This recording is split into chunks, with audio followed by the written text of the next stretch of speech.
Hi guys, welcome to our YouTube channel Bong views. আমি শিলাজিৎ, আমি সুদীপ্তা। আপনারা যারা এখনো পর্যন্ত আমাদের চ্যানেলটা সাবস্ক্রাইব করেননি তারা প্লিজ এক্ষুনি আমাদের চ্যানেলটা সাবস্ক্রাইব করে নেবেন আর নোটিফিকেশন বেল অন করে অল করে নেবেন পরবর্তী ভিডিওগুলোর জন্য নোটিফিকেশন পেতে। আর যারা আমাদের চ্যানেলটা সাবস্ক্রাইব করেছেন তাদেরকে অসংখ্য ধন্যবাদ। আর পছন্দ হলে অবশ্যই ভিডিওগুলোকে লাইকও করবেন। আজকে আমরা নিয়ে চলে এসেছি অপর একটি কারেন্ট টপিক নিয়ে। আমরা জানি বাংলাদেশের বন্যার পরিস্থিতি, বাংলাদেশের সিলেটের বন্যার পরিস্থিতি এবং সেখানকার সিলেটের বন্যা নিয়ে আমরা ভিডিও করেছি এবং তার যে ভয়াবহতা সেটাও আমরা দেখেছি এক্স্যাক্টলি। এবং প্রতি বছরই আমরা দেখি বাংলাদেশ এরকম বন্যার কবলে পড়ে। এবং শুধু বাংলাদেশ না, আমাদের আসাম, উত্তরপ্রদেশ, এই সমস্ত মেঘালয়, এই সমস্ত জায়গাগুলো পড়ে। অ্যাকচুয়ালি আসাম, মেঘালয়, সিলেট এগুলো একই অঞ্চল, তো যার জন্য কারণটা আমার মনে হয় সিমিলারই হবে ভৌগোলিক দিক থেকে যে কারণগুলো হবে। তো যাই হোক, পার্টিকুলারলি যে তোমরা বাংলাদেশ নিয়ে ভিডিও করছো, তো এখানে সিলেটটাকেই তুলে ধরা হয়েছে। তো আজকের ভিডিওর টাইটেল হচ্ছে সিলেটে এত ভয়াবহ বন্যার আসল কারণ, এবং চ্যানেল নেম হচ্ছে ইগল আইস। তো ইগল আইস একটা অথেন্টিক চ্যানেল, তো আমার মনে হয়েছে ভিডিওটা যথেষ্ট অথেন্টিক হবে। তাহলে চলুন কথা না বাড়িয়ে চটপট ভিডিওটা আমরা দেখে নিই। আর ভিডিওটা যদি কপিরাইট ক্লেমের জন্য ব্লক হয়ে যায় তাহলে সম্পূর্ণ ভিডিওটা আপনারা আমাদের ফেসবুক পেজ বা ইনস্টাগ্রাম পেজে পেয়ে যাবেন। আর ফেসবুক পেজ বা ইনস্টাগ্রাম পেজের লিংক আপনারা আমাদের ডেসক্রিপশন বক্স ও ফার্স্ট পিন কমেন্ট থেকে পেয়ে যাবেন। তাহলে চলুন সবাই মিলে ভিডিও দেখা শুরু করি। আর যেহেতু আমরা একই দিনে, আমাদের পোশাক দেখে বুঝতে পারছেন আমরা একই দিনে শুট করছি, তাই একটা পার্টিকুলার সেন্টেন্স আমরা প্রত্যেকটা ভিডিওতেই রিপিটেটিভলি বলতে হচ্ছে যে আমরা যেখানে শুট করছি তার পাশে একটি পথসভা চলছে, তার মাইকের আওয়াজে আপনাদের হয়তো ডিস্টারবেন্স হতে পারে, তার জন্য আমরা আগাম সরি চেয়ে নিচ্ছি। তাহলে চলুন এবার আমরা ভিডিওটা দেখে নিই। High, hello everyone. সিলেট পুরোপুরি ডুবে গেছে। অলমোস্ট সিলেট নিয়ে আমি একটা কাজ করে যাচ্ছিলাম গত কদিন আগে, এবং সেটা ছিল অন্য একটা প্রজেক্ট। কিন্তু আলটিমেটলি আমাকে এখন নতুন করে সিলেট নিয়ে আরেকটা কাজ করতে হচ্ছে, সেটা হচ্ছে সিলেট পানির নিচে ডুবে যাচ্ছে। কি পরিমাণ ডুবে যাচ্ছে সেটার একটা উদাহরণ যদি দিতে যাই তাহলে বলতে হবে সিলেটে বিমান চলাচল বন্ধ হয়ে গেছে, বেশিরভাগ শহরের রাস্তা এখন পানির নিচে, হাইওয়েগুলো পানির নিচে চলে গেছে, ট্রেন চলাচল অলমোস্ট বন্ধ হওয়ার পথে রয়েছে, মানুষের খাবার দাবার শুরু করে নিত্য প্রয়োজনীয় যত জিনিস রয়েছে সবগুলোর যোগান অলমোস্ট বন্ধ হওয়ার পথে রয়েছে। সিলেটে এমন পরিস্থিতি তৈরি হয়েছে যে সেখানে যদি আপনি কোনো কিছু পৌঁছতে যান সেটাও অলমোস্ট ইম্পসিবল এই মুহূর্তে। সেনাবাহিনী নামিয়ে দেওয়া হয়েছে সিলেটের মানুষকে উদ্ধার করার জন্য, যেখানে যারা যারা আটকে পড়ে আছে। সিলেটে অসংখ্য জায়গা রয়েছে যেখানে পানি পানি আর পানি, চারপাশে পানি ছাড়া এমনিতেই খুব বেশি কিছু থাকে না। উদাহরণস্বরূপ হবিগঞ্জের কিছু এলাকা রয়েছে। সো এই ধরনের পানির মাঝে এখন এমন পরিমাণে বন্যা হচ্ছে যেখানে সিলেটে মানুষের বাঁচাটা অনেক কঠিন হয়ে গেছে। কিছু কিছু এলাকাতে এই পরিমাণ পানি জমেছে, মানুষ তার বাড়ির ছাদে টিনের চালায় বসবাস করে যাচ্ছে। কোথাও কোথাও এমন দৃশ্য ধরা পড়েছে যেখানে মানুষ বাঁচার জন্য কাকুতি মিনতি করে যাচ্ছে। সিলেটের আজকের এই পরিস্থিতির জন্য দায়ী কারা, কিভাবে তৈরি হয়েছে? আজকের পরিস্থিতির প্রেক্ষাপটে ধরে এনে যে শিলং কিংবা চেরাপুঞ্জির মতো এলাকাগুলোতে 122 মিলিমিটারের বেশি বৃষ্টি হয়েছে। কিন্তু এই বৃষ্টি শুধু কি কারণ নাকি অন্য কোনো কারণ রয়েছে? এবং এই বৃষ্টি গত প্রায় 122 বছরের মধ্যে সর্বোচ্চ। হয়তো এভাবে যদি চলতে থাকে আগামী 200 বছরের ইতিহাসে এটা সর্বোচ্চ পর্যায়ে পৌঁছবে। কিন্তু আগেও তো এলাকায় মানুষ ছিল, আগেও পানি হয়েছে, আগেও বৃষ্টি হয়েছে। এই খাল, এই নদী নালা সেম আগের জিনিসই ছিল, ইনফ্রাস্ট্রাকচার সেম ছিল প্রায়। কিন্তু কেন এখন এত বেশি পানি? সিলেটকে আসলে মেরে ফেলা হয়েছে। সিলেটকে এতটাই মেরে ফেলা হয়েছে যে সেখানে এখন পানি সরে যাওয়ার সঠিক কোনো রাস্তা নেই।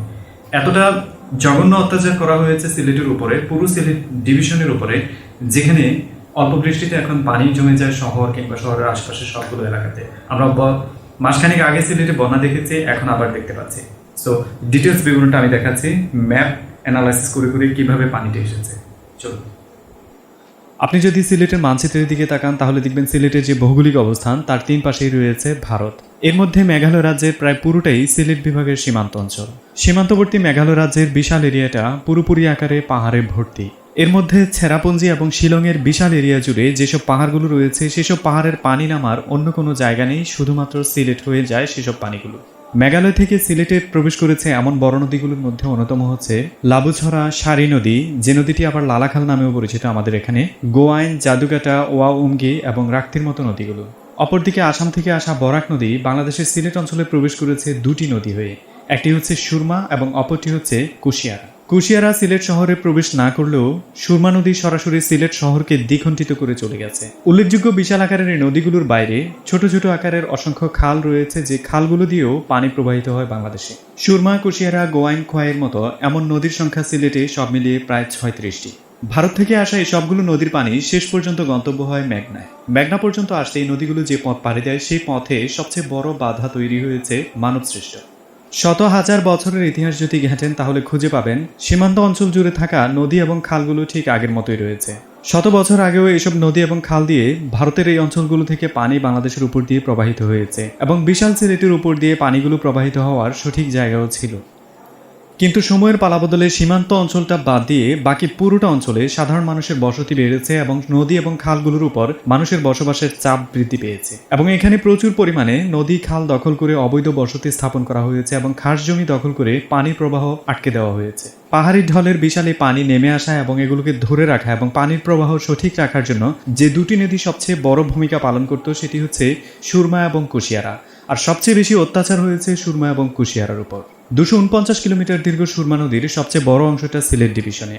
এর মধ্যে সুরমা নদীর মূল ভূখণ্ড সিলেট শহরের কাছাকাছি এলাকাগুলোতে নদীর তলদেশে প্লাস্টিক এবং প্লাস্টিকজাত পণ্য জমে নদীর তলদেশ ভরাট হয়েছে। তার উপর যোগ হয়েছে পলি জমা। শত বছরের দীর্ঘ পরিক্রমায় এখানে পলি জমেছে এবং নদীর গভীরতা কমেছে। এই সব কিছুর সাথে যোগ হয়েছে গত 2 দশকে নদীর উৎসমুখে প্রায় 32 কিলোমিটার এলাকা জুড়ে কমপক্ষে 35টি চর জেগেছে, যা খনন করে নদীর গতিপথ সচল রাখার কোনো ব্যবস্থা নেওয়া হয়নি। ফলে নদী পানি ধারণ ক্ষমতা হারিয়ে ফেলেছে। একই দৃশ্য কুশিয়ারা নদীতেও। পলি জমা এবং প্লাস্টিক বর্জ্য দিয়ে নদীর তলদেশ ভরাট হয়ে যাওয়ার ফলে নদী তার যে গভীরতা হারিয়েছে তার ফলে পানি ধরে রাখতে ব্যর্থ হয়ে যাচ্ছে এবং শুষ্ক মৌসুম এলে নদীগুলো পরিণত হয় শুষ্ক বালুচরে। আর বর্ষার মৌসুম এলে নদীর উপরিভাগ দিয়ে বিপদসীমার উপরে পানি প্রবাহিত হয়, যার ফলে নদীর পার্শ্ববর্তী এলাকাগুলো জুড়ে বন্যার সৃষ্টি হয়। প্রশ্ন আসতে পারে, নদীগুলো যে এলাকায় সেখানে হয়তো বন্যার সৃষ্টি হতে পারে, কিন্তু তার চেয়ে অনেক দূরের এলাকাগুলোতে কেন বন্যার সৃষ্টি হয়? উত্তর হচ্ছে, নদীগুলোর পাশাপাশি সেই নদীগুলোর সাথে যুক্ত হয়ে গেছে অসংখ্য শাখা নদী, আমরা যেগুলোকে খাল বলি। সিলেটের ভাষায় সেগুলোকে ছড়া বলা হয়। সিলেট সিটি কর্পোরেশনের তথ্য অনুযায়ী শুধুমাত্র সিটি কর্পোরেশন এলাকাতেই 13টি এমন বড় ছড়া ছিল, যেগুলোর দৈর্ঘ্য প্রায় 74 কিলোমিটারের মতো। শহরের প্রাণ বাঁচিয়ে রাখা এসব ছড়া বা খালগুলোর দুপাশ দখল করেছে অবৈধ দখলদাররা, যার ফলে নদীগুলো তার প্রস্থ হারিয়েছে এবং পানি ধারণ ক্ষমতা দিন দিন কমে গেছে। পাশাপাশি শহরের বর্জ্য নিষ্কাশন ব্যবস্থা সঠিক না থাকাতে এই খালগুলো মূলত ভরাট হয়েছিল। ফলস্বরূপ স্বাভাবিক গতিতে পানি নিষ্কাশন ব্যবস্থা এই খালগুলোতে এখন আর নেই, যে কটা কারণে অল্প বৃষ্টিতেই প্রতি বছর সিলেট শহরে পানি উঠে যায়। তথ্য এটাও বলছে 20 বছর আগে এই শহরেই ছিল অন্তত অর্ধ শতাধিক দিঘি। বর্তমানে এই শহরে সব মিলিয়ে রয়েছে 10 থেকে 12টি দিঘি। যেসব দিঘিগুলো শহরের জলাবদ্ধতা দূর করতে অনেক বেশি সহযোগী ছিল, সেই দিঘিগুলো ভরাট করে কোথাও তৈরি হয়েছে রিয়েল এস্টেট প্ল্যান্ট, কোথাও তৈরি হয়েছে গভর্নমেন্ট অফিস, আর বাকি অংশটা জুড়ে রয়েছে অবৈধ দখলদাররা। অনেক আগে একটা মুভি দেখেছিলাম যার নাম ফিফথ ওয়েভ। ফিফথ ওয়েভ মুভিতে দেখানো হয়েছে সাগরের ঢেউ এসে একটা শহরকে তলিয়ে নিয়ে যাচ্ছে এবং সেখানের মানুষ বাঁচার জন্য কাকুতি মিনতি করে যাচ্ছে, হাহাকার পড়ে গেছে পুরো শহরে। ফিফথ ওয়েভ মুভির সেই দৃশ্যটা বর্তমানে সিলেটের মানুষ বাস্তবে ভোগ করে যাচ্ছে। এত কঠিন পরিস্থিতি হয়তো সিলেট আর কখনোই দেখেনি। খাদ্যদ্রব্য থেকে ঔষধ, এমনকি বাঁচার জন্য সাধারণ জিনিসগুলো এখন সিলেটের মানুষের কাছে প্রায় দুষ্প্রাপ্য। এখন বিস্তরে বর্ণনা দেখে আপনার মনে হতে পারে সিলেটের জন্য কোনো কাজ করা হয়নি কেন। গত 2 দশকে সিলেটে আসলে ঠিকভাবে সেই ধরনের কোনো কাজ করা হয়নি। 2012 সালে একটা বিল উত্থাপন করা হয়েছিল সিলেটের নদীগুলো খনন করার জন্য। আমলাতান্ত্রিক কামলা জটিলতায় পড়ে সেটা আর কখনো ঠিকঠাকভাবে এগোয়নি। 1400 কোটি টাকার একটা প্রজেক্ট এই মুহূর্তে চলার কথা ছিল, সেটাও এখনো আটকে আছে মন্ত্রণালয়ে। এই পর্যন্ত সিলেটের সর্বোচ্চ কাজ যেটা হয়েছে 2018 সালে 600 মিটার এলাকা জুড়ে একটা খনন কাজ পরিচালনা করা হয়েছে। এর বাইরে সত্যিকার অর্থে সিলেটের জলাবদ্ধতা দূর করার জন্য আর তেমন কোনো কাজ করা হয়নি। তথ্য বলছে এসব ব্যাপারগুলোতে সিলেটের যত লিডাররা রয়েছেন, পলিটিক্যাল লিডার থেকে শুরু করে আমলাতান্ত্রিক যারা রয়েছেন, তারা কেউই সেই ধরনের কোনো ইনিশিয়েটিভ নেননি। সো আজকের দিনে সিলেটকে আপনি যতটা প্রাকৃতিক দুর্যোগ দেখাবেন, আজকের দিনে সিলেটকে আপনি যতটা বন্যা বলে চিৎকার দেবেন, তার চেয়ে বেশি আপনাকে দেখতে হবে সিলেটকে আসলে ডুবিয়ে দেওয়া হয়েছে। আপনি কুড়িগ্রামের এলাকা দিয়ে কোনো বন্যা হলে ইন্ডিয়াকে দোষ দিতে পারেন, তিস্তার যে কোনো অঞ্চল দিয়ে বন্যা হলে ইন্ডিয়াকে দোষ দিতে পারেন, ব্রহ্মপুত্রের যে কোনো এলাকা দিয়ে যদি বন্যা হয় তাহলে ইন্ডিয়াকে দোষ দেওয়া যায়। এমনকি পদ্মার কোনো এলাকা দিয়ে যদি বন্যা হয়, পদ্মার পানি উপচে পড়ার কারণে, তবে সেটাও ইন্ডিয়াকে দোষ দেওয়া যায় যে তারা কোনো বাঁধ খুলে দিয়েছে অথবা অতিরিক্ত পানি বাংলাদেশের উপর ড্রাইভ করেছে, এমন কিছু। কোনো ধরনের ব্যারেজ সিলেট অঞ্চল দিয়ে ভারতের কাছে নেই। সো যে পানিটা আসছে এটা স্বাভাবিক গতিতে আসছে, এটাকে স্পেশালি ড্রাইভ করে এখানে পাঠিয়ে দেওয়া হয় না। আলটিমেটলি সিলেটকে আমরা নিজেরাই মেরে ফেলছি। এটা খুব খারাপ একটা ব্যাপার ঘটে যাচ্ছে সিলেটে। আজকের দিনে তো এটা দেখে যাচ্ছে, আগামী দিনে হয়তো আরো বড় কিছু দেখতে হবে সিলেটকে নিয়ে। সো আপনার মন্তব্য লিখুন কমেন্টস বক্সে, আর ভিডিওটি ভালো লাগলে অবশ্যই শেয়ার করুন। রিয়েল তথ্যটা সবার জানা জরুরি, কেন এমন হচ্ছে। এনজয়। তো আমরা দেখে নিলাম ইগলাইস থেকে যে অ্যাকচুয়ালি সিলেটের প্রকৃতভাবে বন্যার কারণটা কি। তো যাই হোক, মানে এটা নিয়ে অনেক কন্ট্রোভার্সিও হতো যে সিলেটের বন্যা মানে ইন্ডিয়ানদের জন্য হচ্ছে, ইন্ডিয়ার জন্য হচ্ছে, ওরকম যারা মানে সবাই আমি বলবো না, কিছু কিছু মানুষ না জেনে বুঝেই আগে কমেন্ট করে দেয়, বা হয়তো একজন বলছে আচ্ছা তার সাথে সে ঠিকই বলছে, এইভাবে যেসব প্রচার হতে থাকে আদৌ তার গোড়া তার আগা কিছুই সে বিশ্লেষণ করে দেখে না, ইভেন দেখার চেষ্টা পর্যন্ত করে না। তো যাই হোক, এটা একটা খুব মানে ন্যাচারাল ব্যাপার যে জল উঁচু থেকে ঢালের দিকেই নামবে। তো ডেফিনেটলি সিলেটের ভৌগোলিক অবস্থানটাই এমন যে তার ওপরের এইদিকে সব দিকেই কিন্তু পার্বত্য অঞ্চল। তো সেই পার্বত্য অঞ্চল স্পেশালি যদি আমরা মেঘালয়কে বলি, মেঘালয় হচ্ছে পার্বত্য রিজিয়ন এবং সিলেট তুলনামূলক সমতল রিজিয়ন, উপত্যকা বলা যায়, এবং তার সাথে সাথে রয়েছে চেরাপুঞ্জি, এবং সেখানে হচ্ছে সব মানে পৃথিবীর মধ্যে সব থেকে বেশি পরিমাণের বৃষ্টিপাত হবে, এবং অবভিয়াসলি তাহলে সেই জল নিচের দিকে নামবেই। নদীগুলো আছে, যে নদীগুলো এখান দিয়ে প্রবাহিত হবে। তো এটা খুব স্বাভাবিক ব্যাপার। এবং এখানে যেটা বললেন, আমি প্রত্যেকটা জিনিসের সাথে একমত হচ্ছি যে এত বছর নদী ছিল, এত বছর এত পরিমাণে খাল ছিল, শাখা নদী ছিল, সবকিছু ছিল।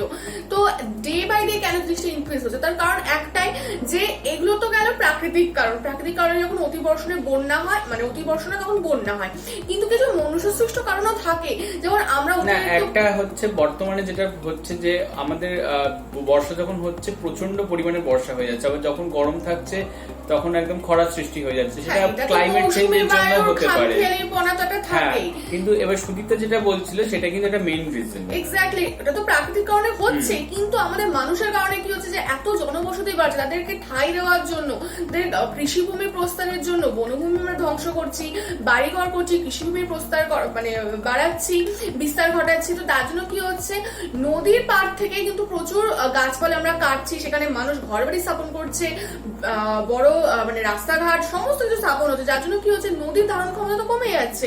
একটা যদি নদীর একটা যে খাত, সেই খাতটাকে যদি আমরা সরু করে দিই, যখন অতিরিক্ত বর্ষা হচ্ছে তো আর সেই ভারটা বা বোঝাটা নিতে পারবে, তখন অবভিয়াসলি জিনিসটা উপচে যাবে। এবং তারই মানে আমরা প্র্যাকটিক্যালি দেখতে পাচ্ছি সিলেটের প্রতি, মানে আমি সিলেট পুরো ভেসে গেছে।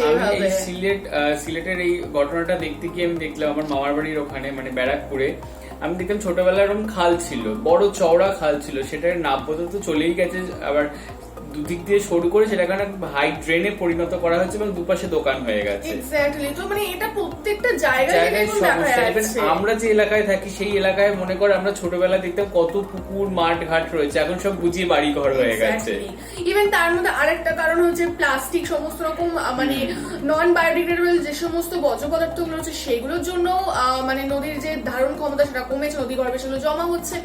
তো এই এত রকম প্রবলেম, তো তার জন্য তো বন্যাটা অবধারিত, তাই না? এবং এটা সরকারেরই নেওয়া উচিত ইনিশিয়েটিভ, যাতে এরকম ইলিগালি বা মানে এইরকম ভাবে যাতে কোনো রকম প্ল্যান ছাড়া কোনো রকম বাড়িঘর না হোক। আর যখন সিলেট একটা সেন্সিটিভ এরিয়া, এমনিতেই বন্যা প্রবণ একটা এলাকা, তো আমার মনে হয় সেই দিক থেকে বিভিন্ন যে সমস্ত মানে ইনিশিয়েটিভ গুলো রয়েছে বা পরিকাঠামো দিক থেকে সেটাকে উন্নয়ন করা উচিত। এবং প্রতি বছরেও আবার একবার না এতবার করে এত বিপুল পরিমাণে বন্যা হচ্ছে, এত মানুষের ক্ষয়ক্ষতি হচ্ছে, তারা প্রাণ হারাচ্ছে, ঘর বাড়ি হারাচ্ছে, তাদের সম্পদ নষ্ট হচ্ছে।